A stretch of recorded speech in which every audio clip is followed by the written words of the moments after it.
बोल रहे हैं कि मनुष्य के रूप में लीला कर रहे थे, तो फिर व्यासपीठ में तो सूत जी बैठे थे, फिर क्यों उनको मार दिया? मार दिया तो फिर उसके लिए प्रायश्चित भी किया या नहीं? ये हमारा और आप सभी का सौभाग्य है कि करपात्री जी महाराज के शिष्य श्री निश्चलानंद सरस्वती जी हमारे बीच पधारे हैं, लखनऊ में हैं, और इनका आशीर्वाद लेने के लिए हम यहाँ पर उपस्थित हुए। और उपस्थित होने के साथ साथ ही हम आपको दर्शन कराना चाहेंगे कि कुछ प्रश्नावली जो यहाँ के लोगों के मन में जो प्रश्न थे उनका उन्होंने बड़े ही सुगमता और बड़ी ही सफाई से और बड़ी ही धार्मिक दृष्टि से देखते हुए उसका उन्होंने उत्तर दिया और एक ऐसी शिक्षा प्रदान कराई हम सभी को जिससे हम वो शिक्षा ग्रहण करके अपने जीवन को धन्य बना सकते हैं। और वो सारे के सारे जो प्रश्न थे, सारे के सारे जो उनके उद्गार थे, वो सब हम इस वीडियो में क्लिप के माध्यम से आपको पहुंचाने का प्रयास कर रहे हैं। हमें आशा है वो सारे के सारे आपको पसंद आएंगी। पसंद आए हों हमारे वीडियो को शेयर करें ताकि उनकी जो शिक्षाप्रद जो शिक्षाएं हैं वो दूसरों तक दूर दूर तक पहुंच सकें और दूसरे लोग भी इसका लाभ उठा सकें। नारायण। गुरुदेव के श्री चरणों में कोटि कोटि प्रणाम। गुरुदेव, गुरु और शिष्य का संबंध कब तक रहता है? जब तक आपका मन है। गुरु शिष्य का संबंध कभी भी खंडित नहीं होता। अब कोई कह दे कि शिष्य अगर 10-20 चेला बना ले तो गुरु हो गया और गुरु का संबंध कट गया और स्वयं ही गुरु हो गया, ऐसा नहीं। पुत्र अगर पुत्र युक्त हो जाए, पौत्र भी हो जाए पिता के लिए तो पुत्र ही कहा जाए। गुरु का और शिष्य का संबंध कभी भी खंडित नहीं होता। गुरुदेव के श्री चरणों में सादर प्रणाम। हाँ, पूछिए। मेरा प्रश्न ये है कि किसी कारणवश अगर हमारी किसी मंदिर से आस्था है लेकिन मैं किसी कारणवश वहाँ नहीं पहुँच पा रहा हूँ और मेरे एब्सेंस में, अनुपस्थिति में कोई प्रतिनिधि पुजारी वहाँ का पूजा कर दे रहा है हमारे नाम गोत्र से, तो क्या उसका फल मुझे प्राप्त होगा? बहुत चतुर हैं। फल प्राप्त होगा अगर आपकी ओर से करता है संकल्प के द्वारा। कर्तृत्व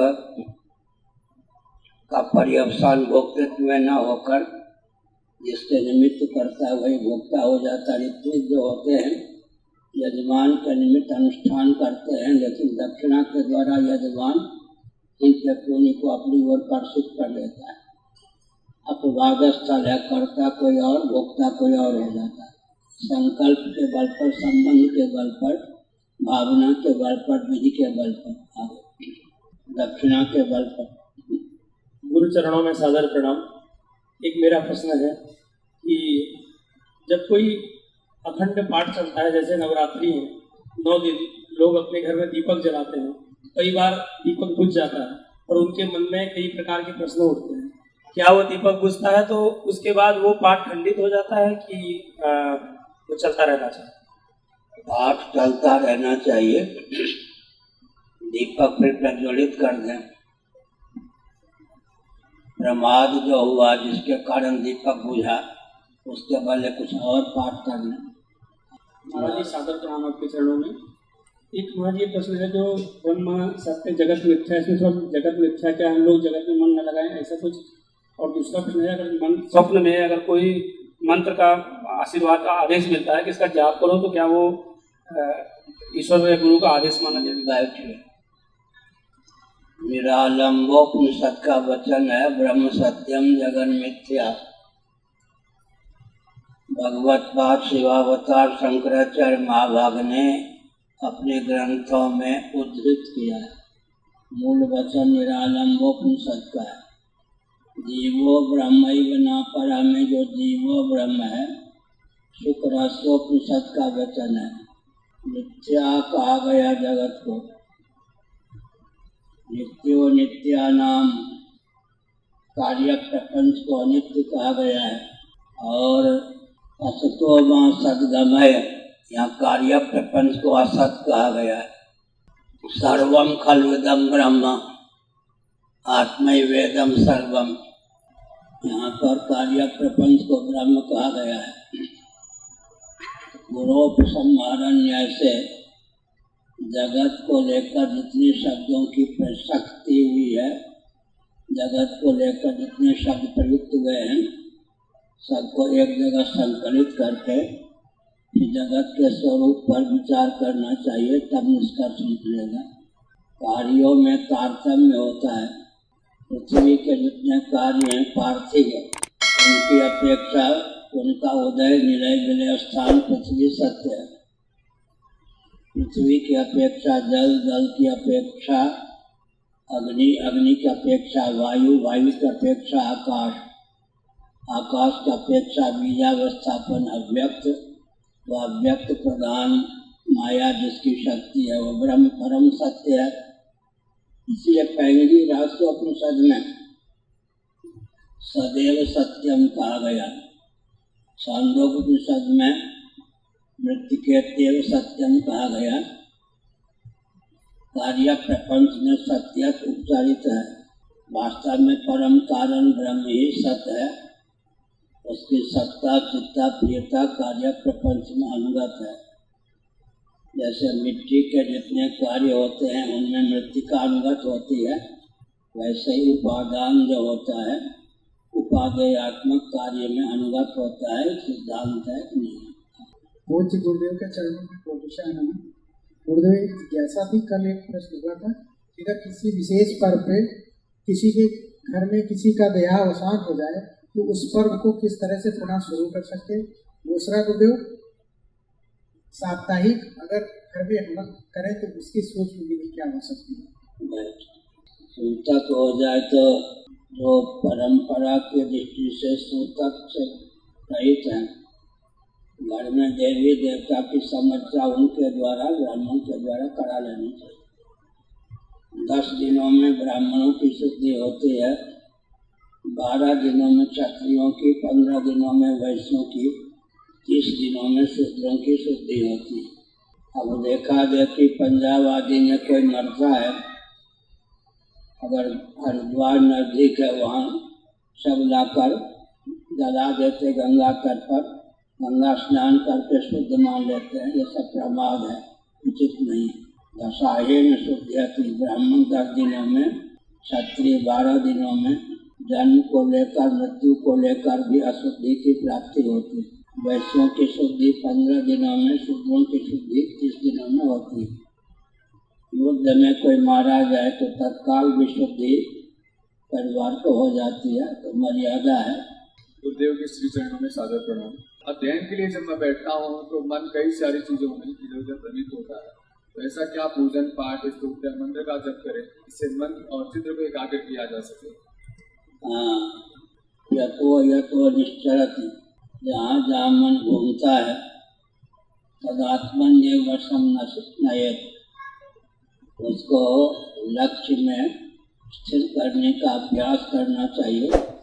अभ्यासाभ्रमते यत्र, जब रस बुद्धि महत्व बुद्धि के बल पर हो जाती है तो मन रसिक स्वयं ही विषय की ओर न दौड़ के परमात्मा की ओर दौड़ता है। जब तक रस लंपटता न आ जाए तब तक अनात्मा प्रपंच से विरक्ति चाहिए, आत्मा के प्रति लक्ष्य के प्रति अनुरक्ति महत्व बुद्धि चाहिए। गुरुदेव, मेरा प्रश्न यह है कि पृथ्वी पर सागर में और जो भव सागर है उसमें फर्क क्या है गुरुदेव, इसमें थोड़ा प्रकाश डालेंगे। क्या कह रहे भव सागर है, पृथ्वी में जो सागर में भव सागर में क्या फर्क है, क्या अंतर है। पृथ्वी में सागर है, भव माने संसार, कार्य प्रपंच। सागर भी कार्य है, पृथ्वी भी कार्य है, जल भी कार्य है, अग्नि भी कार्य है, वायु भी कार्य है। भवाटवी भी कहते हैं, भव को जंगल भी कहा, भव सिंधु भी कहते हैं, सागर भी कहा, भव को भगवान की अभिव्यक्ति भी कहा है। वैराग्य के लिए भव सागर शब्द का प्रयोग है। भवाटवी जब कहते हैं तो वैराग्य के लिए वन का प्रयोग हो गया, अटवी का, जहाँ व्यक्ति भटक जाए, अटक जाए, जहाँ डूब जाए। भव सिंधु, भव सागर चाहे पार जो पावा, विनय पत्रिका तुलसीदास जी रामचरितमानस। महाराज जी के चरणों में कोटि कोटि प्रणाम। महाराज जी, जब हम समस्याग्रस्त होते हैं या हमें कोई कष्ट होता है तो हम जब हनुमान जी की आराधना करते हैं या सुंदरकांड का पाठ करते हैं तो हमें बहुत शांति मिलती है और कुछ न कुछ समाधान मिल जाता है। महाराज जी, हमें मार्गदर्शन करें कि हमें हनुमत कृपा कैसे मिलेगी और क्या हम मंगलवार का व्रत रह सकते हैं? रहो जब तक चक्कर न आ जाए, शरीर में क्षमता हो रहे तो रहे, नहीं तो गोदुग्ध केवल जल पे रहो, नहीं तो फलाहार हल्का कर लो। नारायण, माताओं के व्रत के बल पर ही तो जीवन टिकता है। पुरुष तो काम काज में लगे रहते हैं, माताएं जो हैं घर को संभालती हैं, देवी देवता की आराधना करती हैं, उनके तपोबल पर ही तो समाज टिका हुआ है। अगर वो भी थैला लेकर व्यापार करने नौकरी करने चले गई तो घर दिशाहीन हो जाता है, वंश पर दिशाहीन हो जाता है। अब देखिए, आजकल सब प्रधानमंत्री होना चाहते हैं, गृह मंत्रालय किसी को पसंद नहीं। आजकल की तो देवियाँ अपवाद स्थल छोड़ दें, वो प्रधानमंत्री होना चाहती हैं, पति को गृह मंत्रालय दे देती। गृह मंत्री आप बनिए, प्रधानमंत्री मुझको होने दीजिए। बहुत दिनों तक आप प्रधानमंत्री के पद पर रहे, अब प्रधानमंत्री मुझे होने दीजिए, गृह मंत्रालय आप संभालिए। नारायण। गुरुदेव के श्री चरणों में मेरा कोटि कोटि नमन है। इधर हुआ गुरुदेव, हम सब ने तो धर्म सम्राट स्वामी श्री करपात्री जी महाराज के दर्शन नहीं किए। गुरुदेव, आप जब थे, आपसे उनका संबंध कैसा था और आपको वो किस प्रकार स्नेह करते, उनका चरित्र कैसा था? धर्म सम्राट स्वामी श्री करपात्री जी महाराज की जय। महाराज का दर्शन बहुत पहले हुआ था, 58 में पूज्य गुरुदेव का दर्शन हुआ था दिल्ली में। मेरे बड़े भाई दिल्ली में रहते थे, मेरी गतिविधि को देखकर उनको मालूम पड़ गया कि घर में नहीं रहेगा, बाबा हुए बिना नहीं रहेगा। तो उन्होंने हमसे कहा कि भटकना मत, घर छोड़ना ही हो तो पूज्य स्वामी करपात्री महाराज से दीक्षा लेकर उनके चरणों में बैठकर, सानिध्य में बैठकर विद्या देश करना। फिर उनसे संन्यास की दीक्षा भी हुई। तिहाड़ जेल में, वो रक्षा अभियान में मैं भी जेल में था, उनके सानिध्य में उनका प्रवचन नित्य सुनता था। धर्म और ब्रह्म के मर्मज्ञ थे, 24 घंटे में केवल 1.5 घंटा ही विश्राम करते थे और 2.5 घंटे शीर्षासन पर संपुट सहित दुर्गा सप्तशती का पाठ करते थे मौखिक, लेकिन अपनी रिद्धि सिद्धि को बताते नहीं थे, अपने बारे में कुछ मुँह खोलते ही नहीं थे। धर्म और ब्रह्म के मर्मज्ञ थे, प्रवक्ता भी थे, लेखक भी थे, शास्त्रार्थी भी थे, ग्रंथ पढ़ाने में निपुण भी थे, स्वस्थ क्रांति के उद्भावक भी थे, सब प्रकार की योग्यता से संपन्न थे। नेहरू जी किसी से घबराते थे तो उन्हीं से घबराते थे। स्वामी वामदेव जी महाराज ने एक वाक्य बोला, नास्तिक शिरोमणि नेहरू जी के समय अगर आस्तिक शिरोमणि करपात्री जी न होते तो उसी समय देश कम्युनिस्टों की गोद में चला गया होता, कम्युनिस्टों की झोली में चला गया होता। आज देश में जो कुछ धार्मिक आस्था है, भगवत भक्ति है, उनकी सुदृढ़ता के कारण ही है। गुरुदेव भगवान के चरणों में प्रणाम। गुरुदेव, मेरा प्रश्न है कि जब घर में पत्नी को गर्भ धारण होता है तो उसके बाद किन किन स्तोत्रों का पाठ करना चाहिए पति पत्नी को, और कौन से ऐसे मूल मंत्र हैं जिनका विशेष पूजन पाठ करने से संतान धर्मात्मा प्राप्त हो, जो कुल का उद्धार करे और यश की कीर्ति करे? धन्यवाद। ब्राह्मण, क्षत्रिय, वैश्य, शूद्र वर्ण विभाग है। ब्राह्मणोचितशील से संपन्न हो गर्भगत शिशु, क्षत्रिय कुल में है तो क्षत्रियोचितशील से संपन्न हो, वैश्य कुल में है तो वैश्योचितशील से संपन्न हो, शूद्र कुल में है तो शूद्रोचितशील से संपन्न हो। इसलिए रामचरितमानस का पाठ तो कर ही सकते हैं, विनय पत्रिका का पाठ कर सकते हैं, राम रक्षा स्तोत्र का पाठ कर सकते हैं। ब्राह्मण हैं तो किसी ब्राह्मण से सुनकर विष्णु सहस्रनाम का पाठ कर सकते हैं। पूज्य गुरुदेव भगवान के चरणों में कोटि कोटि प्रणाम। गुरुदेव, एक शंका रहती है सदैव, भगवान शंकर के लिए सदैव मादक वस्तुओं का सेवन का ऐसा दृश्य चर्चित रहता है। इसमें विशेष करके विजया का उल्लेख आया है, तो ये शास्त्रगत है या वैचारिक है? हलाल किन्होंने पचा लिया, हलाल पचाने वाले को भांग क्या बिगाड़ेगा, लेकिन आप मंगेरी हो जाएंगे तो सब बिगड़ जाएगा। विश्व की रक्षा के लिए हलाल विष यहाँ ला कर रख दिया या नहीं तो विश्व जल ही जाता। तो जिन्होंने हलाल को पचा लिया, एक पंचदशी कार ने न्याय प्रस्तुत किया, जब जीवित चूहिया बिल्ली को नहीं मार पाई तो मरी हुई चूहिया क्या मारेगी। जिन्होंने हलाल को ही पचा करके विश्व की रक्षा की, उनको भांग निवेदित कर, लेकिन भगवान के नाम पर भंगेरी नहीं होना चाहिए। समर्थ होते हैं, समर्थ के नहीं दोष बसाएं।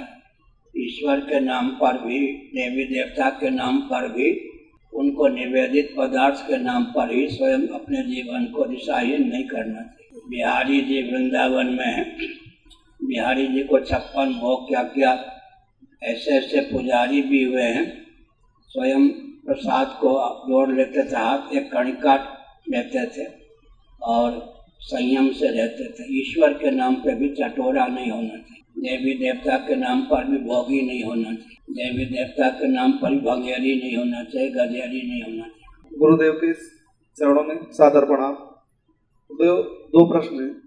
पहला प्रश्न ये है कि समुद्र मंथन से जो चंद्रदेव उत्पन्न हुए, तो जो चंद्रमा आकाश में स्थापित है वही है या अन्य है? और दूसरा प्रश्न ये है गुरुदेव कि हिंदू शब्द की उत्पत्ति हमारे वेद शास्त्रों में कहाँ पर वर्णित है? बैठिए, वही चंद्रमा है।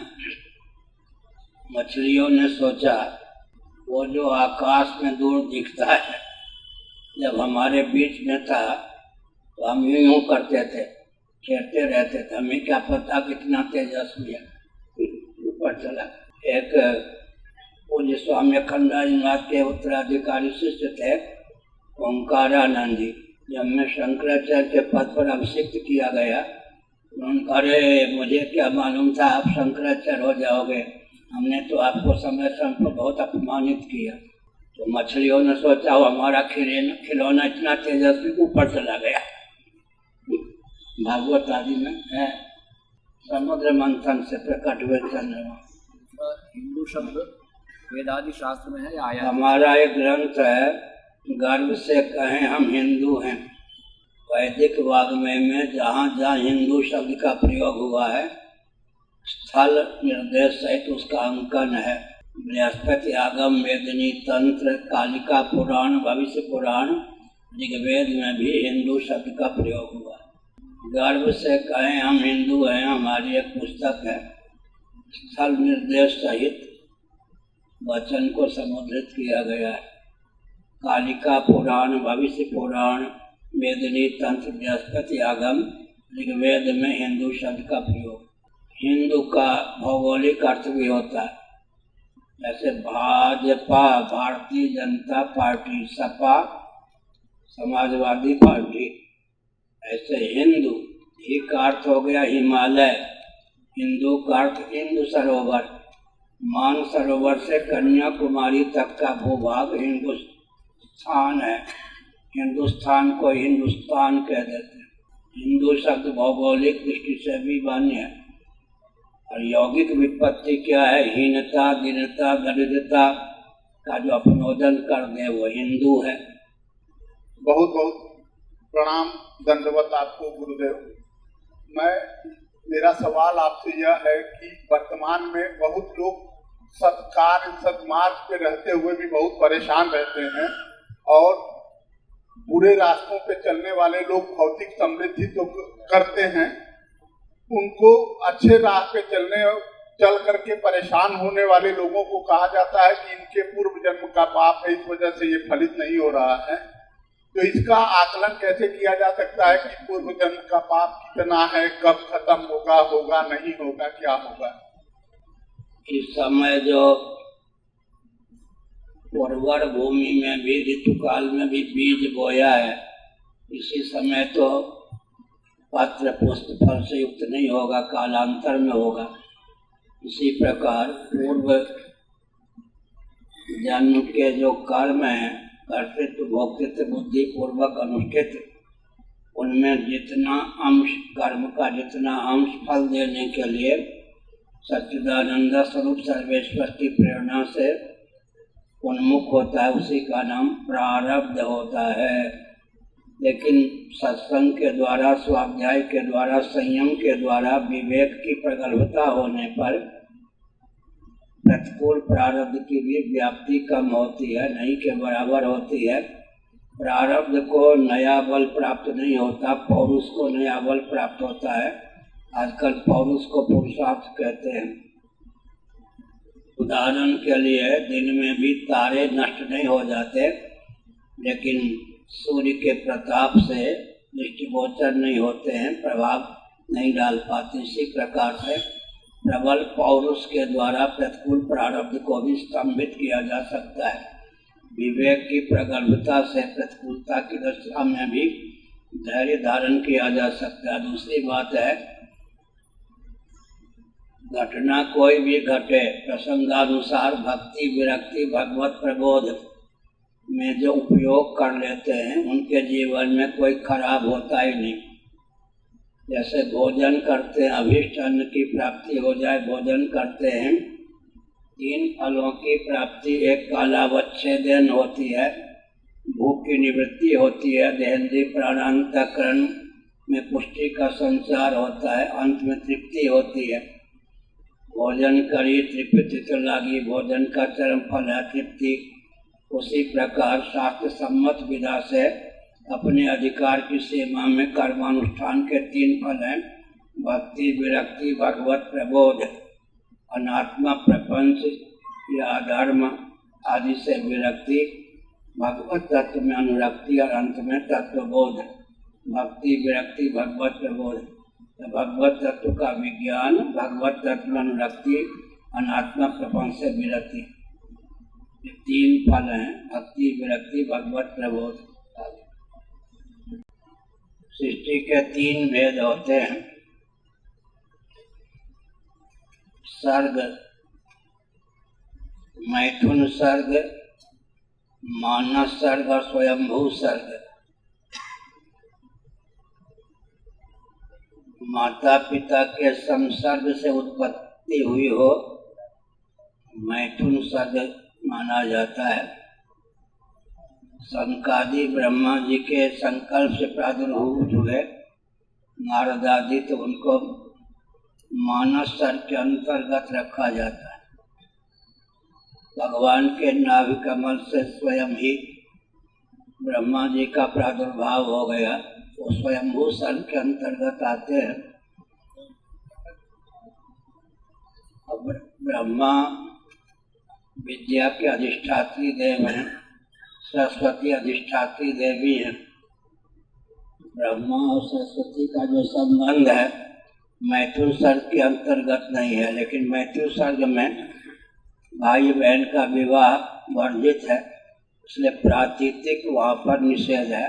वस्तुतः वहाँ मैथुन सर्ग का भी निषेध सुलभ ही नहीं, ऐसा है। प्रातीतिक बोला कि मनुष्य के रूप में लीला कर रहे थे, तो फिर व्यासपीठ में तो सूत जी बैठे थे, फिर क्यों उनको मार दिया? मार दिया तो फिर उसके लिए प्रायश्चित भी किया या नहीं? तीर्थ यात्रा के द्वारा उसका विनोदन किया। यद्यपि आप ईश्वर हैं, ईश्वर के अवतार हैं, लेकिन जो कार्य आपने किया ठीक नहीं था, इसलिए उन्होंने तीर्थ यात्रा के ब्याज से उस पाप का प्रायश्चित कर लिया। प्राकृतिक सूत्र भाव था उनमें, वास्तव में नहीं। दूसरी बात है कि राजसूय याग में ब्राह्मण जो होते हैं क्षत्रिय राजा को अभिषिक्त करके अपने से ऊपर बैठाते हैं। ब्राह्मणों को प्रणाम करके वो ऊपर बैठते हैं और ब्राह्मण उनकी स्तुति भी करते हैं। बाद में फिर नीचे उतर कर ब्राह्मणों को प्रणाम भी करते हैं। यह व्यवहार की दक्षता है, कहाँ किसको ऊपर कहाँ बैठाना चाहिए, कहाँ किससे नीचे रहना चाहिए। 5 जो पांडव हैं इस विषय में जो निपुण हैं उस विषय में उनको आगे किया जाता है। सब जगह युधिष्ठिर ही आगे नहीं रहते, कहीं अर्जुन को आगे कर देते हैं, कहीं भीमसेन को आगे करते हैं, कहीं नकुल सहदेव को आगे करते हैं। यह व्यवहार की और प्रातीतिक, जैसे ब्रह्मा और सरस्वती का विवाह, माता योनि जो है वो ब्रह्म विद्या कहाँ रहेगी, लेकिन वहाँ पर मैथुन सर के अनुसार निषिद्ध है। निषेध की प्रसक्ति न होने पर भी प्राकृतिक प्रसक्ति। नारायण।